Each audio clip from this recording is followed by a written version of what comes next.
When you hear something like this, you feel bad because he accepted accountability for it. The headlines are screaming about Paul George's 25-game suspension for a substance violation, but beneath the noise, there is a quieter, more complex story unfolding. Whispers in the dark corners suggest a federal crackdown of historic proportions, linking the investigation to a scandal involving Paul George, a head coach, and organized crime syndicates, a rabbit hole that runs terrifyingly deep. It all began on January 31st, 2026, when the league office delivered a shockwave that shattered the calm of the mid-season grind. We are talking about Paul George, a 9-time All-Star, a Philadelphia 76er, and undeniably one of the most gifted two-way architects the game has ever seen. Despite commanding $51.7 million this year, he was stripped of 25 games without pay for breaching the league's strict anti-drug protocols. There were no whispers, no prelude, just a cold official press release that collided with the sports world like a meteor, leaving millions searching for logic in the chaos. The league maintained its characteristic stoicism, refusing to name the specific substance, offering only a brief, clinically detached verdict. The gavel came down hard, a hiatus stretching until March 25th, 2026, barring him from the court until the very end. He returns for merely the final 10 contests, abandoning the Sixers to navigate the brutal trenches of a playoff push without their veteran anchor. Yet, in the face of judgment, George refused to retreat into the shadows. Paul George also released a statement about it, saying, "Over the past few years, I've discussed the importance of mental health, and in the course of recently seeking treatment for an issue of my own, I made the mistake of taking an improper medication. I take full responsibility for my actions and apologize to the Sixers organization, my teammates, and the Philly fans for my poor decision making during this process. I am focused on using this time to make sure that my mind and body are in the best condition to help the team when I return." Understand the history here. This is not a convenient excuse fabricated in a moment of crisis. This is a human being who has staked his legacy and his fortune on championing psychological well-being for years. Rewind to the isolation of the 2020 bubble, where George bravely voiced his battles with anxiety while others suffered in silence. And by 2022, he doubled down on that vulnerability. He aligned with BetterHelp, channeling up to $3 million into free therapy, standing shoulder to shoulder with icons like Venus Williams to dismantle the shame surrounding mental health care. In a raw op-ed for USA Today, he confessed to the illusion of invincibility he once held before accepting that even titans need a professional hand to hold. So when he attributes this suspension to a therapeutic error, the weight of his past actions gives his words a profound authenticity. This is far from a public relations maneuver. It is the continuation of a battle he has been waging in the open for half a decade. Under the strict letter of the law, specifically Article 63 of the Collective Bargaining Agreement, a 25-game ban is the standard price for a first-time violation involving specific banned compounds. This has nothing to do with marijuana, which the league wisely decriminalized and stopped testing for in the agreement of 2023.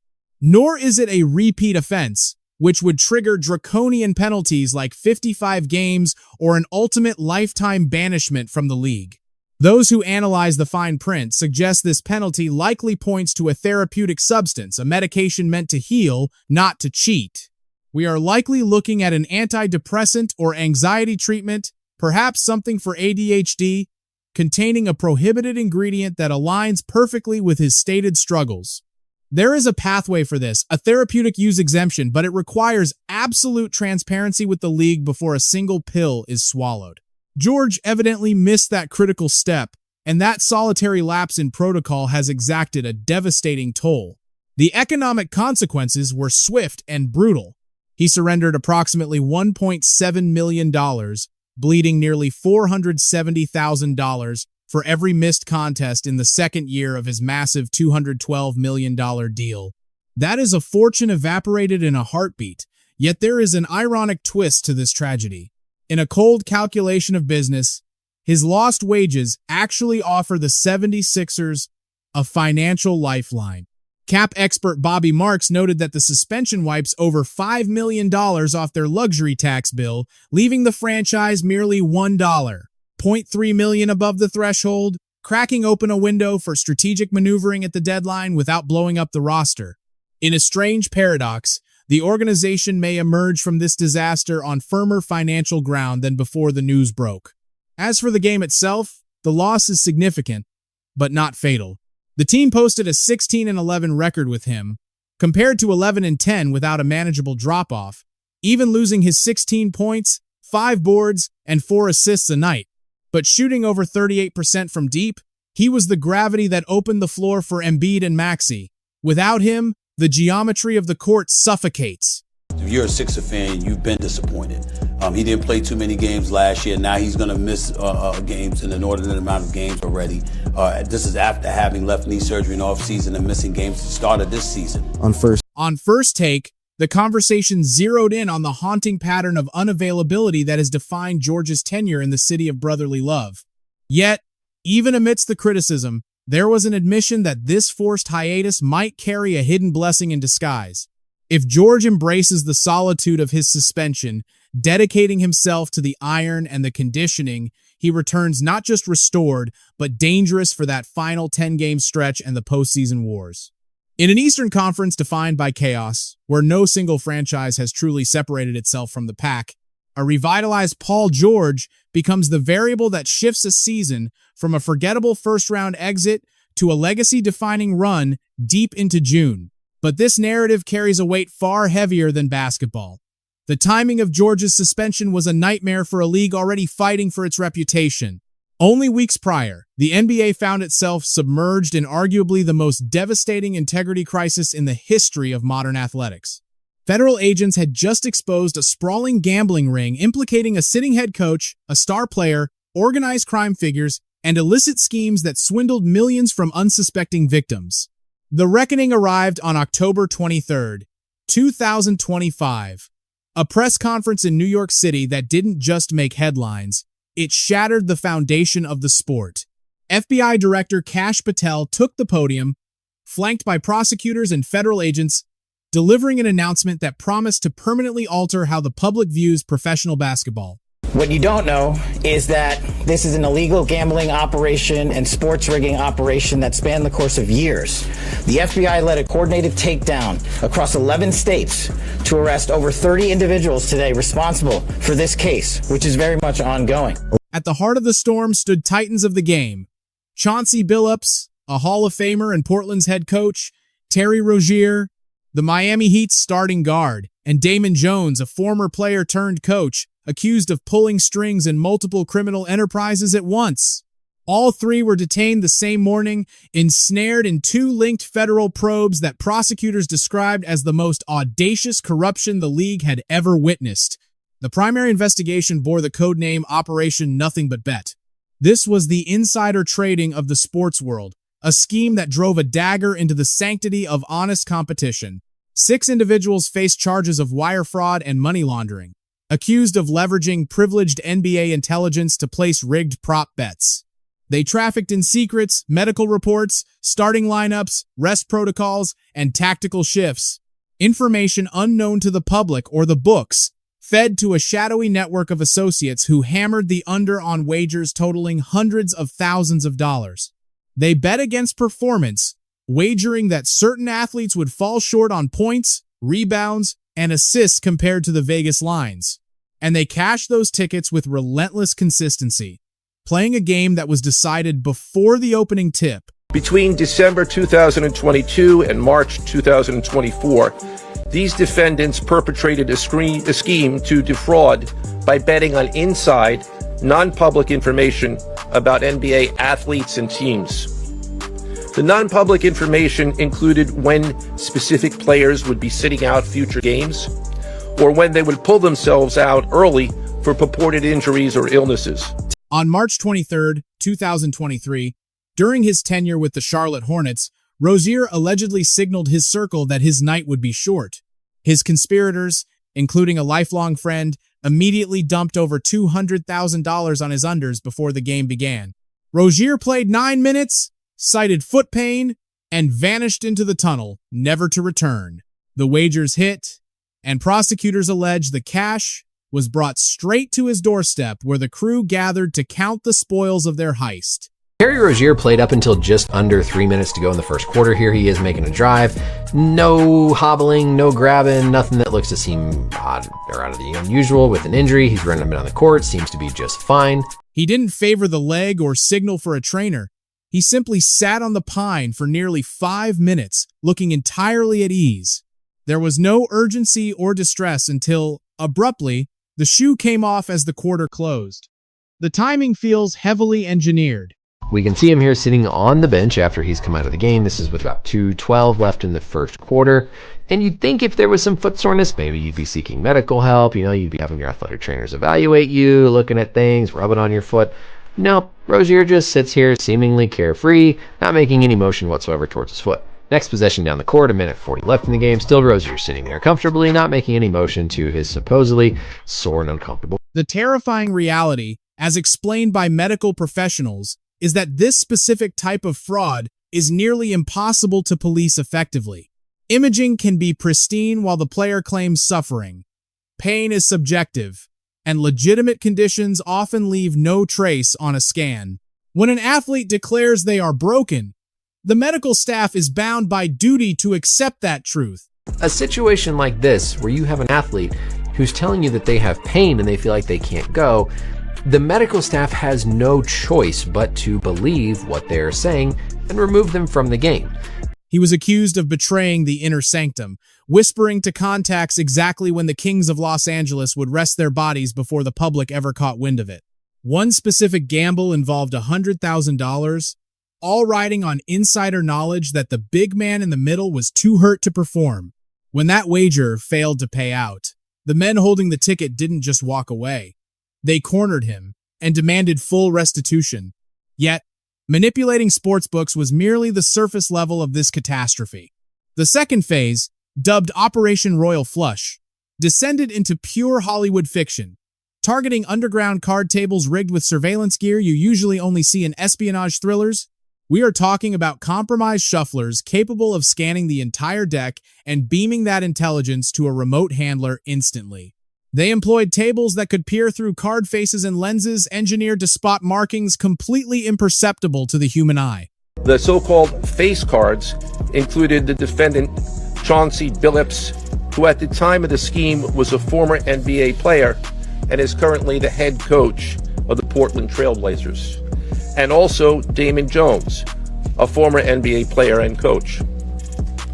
What the victims, the fish, didn't know is that everybody else at the poker game, from the dealer to the players, including the face cards, were in on this. These icons served as the bait, convincing wealthy targets they had secured a seat at a legitimate table among basketball royalty. Sitting across from a finals MVP gave the game an air of authenticity, an intoxicating sense that you had arrived at the summit of the sport. In reality, they were being surgically dismantled by a coordinated wolf pack. The collective damage surpassed $7 million, with one individual watching $1,800,000 vanish in a single night. Bankrolling this machinery were 4 of the 5 historic New York families, the Bonanno, Gambino, Genovese, and Lucchese syndicates.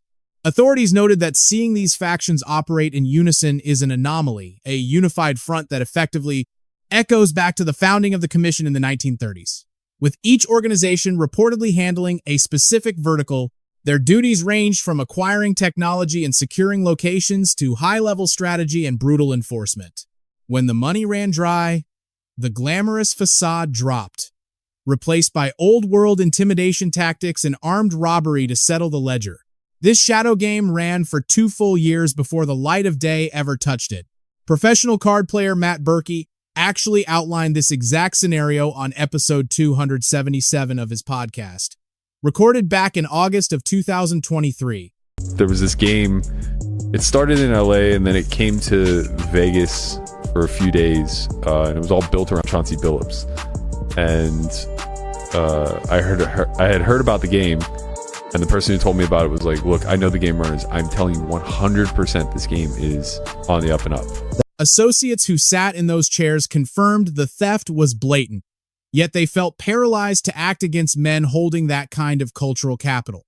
During the official briefing where these heavy charges were unveiled, The United States attorney made a verbal slip that inadvertently stole the headline.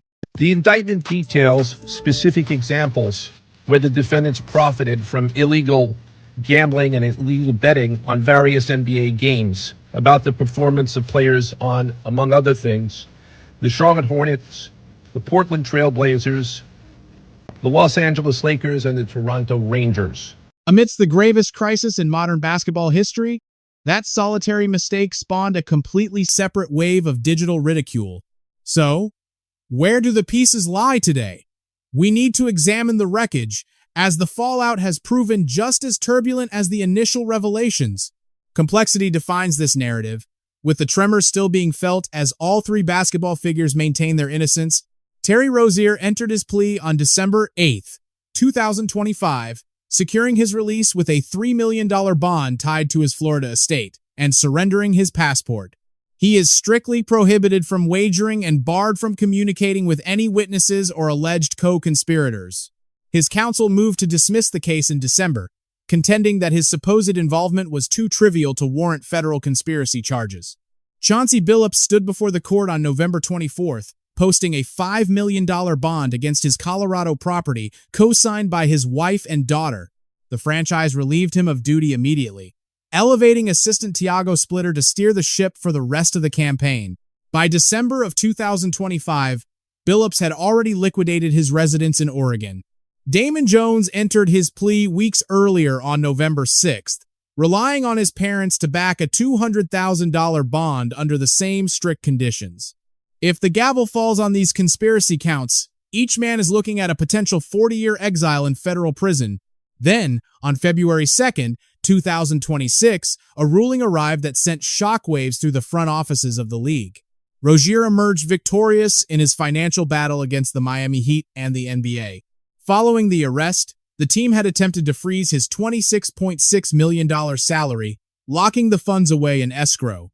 This was the final payout of a 4-year, $96.2 million agreement, and the team effectively tried to leave him unpaid. The players' union launched a fierce counteroffensive, asserting that the collective bargaining agreement protected his earnings. Under the collective bargaining agreement, unpaid administrative leave is a measure reserved strictly for the darkest of circumstances, domestic violence, or child abuse. It does not extend to federal gambling indictments, no matter how severe the allegations may be. The independent arbitrator reviewed the bylaws and came down squarely on the side of the Players Association. Consequently, the league was ordered to release every cent of that $26.6 million contract. It was a ruling that sent shockwaves through the front offices. You have Rozier sitting at home, facing federal conspiracy charges, yet the checks keep clearing. It forces a hard look at how the league navigates the next storm. Then you have Billups. As a coach, he stands on an island without the shield of a union. He is staring down the barrel of losing his entire $7 million salary with absolutely no recourse to claim it back. The reaction within the NBA family was visceral. It cut deep. When the cameras rolled on times inside the NBA asterisk, Charles Barkley didn't try to hide his pain. He wore it on his sleeve. Know everybody that's at play. And I don't like to sit up here and be hypocritical about certain things. I homeboy gamble, Arnie. Bet it. We've been on teams, we played cards, we played spades, we played talk. But with that being said, every year they would give us forums on what and what not to do. One of those things where if somebody asks you if a certain player is playing, you say no. So all these guys knew what was at stake. And I'm just ashamed that they put themselves and put their family and put the NBA in this position. But Barkley wasn't buying it. He cut right through that narrative. Man, this ain't got nothing to do with damn gambling addiction. This ain't got nothing to do with addictions. These dudes are stupid. Why are they stupid? Under no circumstances can you fix basketball games. Under no circumstances. I love to gamble. The notion, like, Rozier makes $26 million. Him betting, giving people information or taking himself out of games, how much is he gonna benefit taking himself out the game to get unders? Like, he's making $26 million. On the other side of the media landscape, Colin Cowherd took a step back to look at the timeline. He reminded his audience that corruption is as old as sport itself, stretching all the way back to the Roman chariot tracks. He rattled off the ghosts of scandals past, from Tim Donaghy staining the officiating ranks to the college schemes of yesteryear. You had the wise guys Henry Hill and the Lucchese family manipulating Boston College in the 70s, the Arizona State mess, and the days of running into fixers like Richard Perry in a Vegas hot tub with UNLV players. The message was pragmatic. Drop the naivety. The shadows have always been there. The victory isn't in preventing every sin, but in dragging the corruption into the light to protect the sport. When I woke up this morning and saw Chauncey Billups' name, I would not have guessed Chauncey Billups. He was always one of the smarter, headier, more professional guys. On one front, you have Paul George, sidelined for a substance violation linked to his mental health, a private struggle with no collateral damage. Then there is Terry Rozier, looking at federal conspiracy charges, accused of fabricating injuries just to cash out on side action. Chauncey Billups is alleged to have partnered with organized crime to hustle high rollers at the poker table, and Damon Jones finds himself entangled in both webs. Meanwhile, the FBI is standing at the podium, warning us that this is just the opening chapter. The legal machinery is already grinding forward. The initial hearing for all 34 defendants is set for March 4th, 2026, with a full trial eyeing a September start. Washington is watching too. Congressional oversight committees are already descending on the league offices. The House Energy and Commerce Committee is demanding answers on betting protocols, and the Senate is right behind them with subpoenas of their own. In response, the NBA scrambled, sending high-priority directives to all 30 franchises regarding injury transparency and gambling firewalls.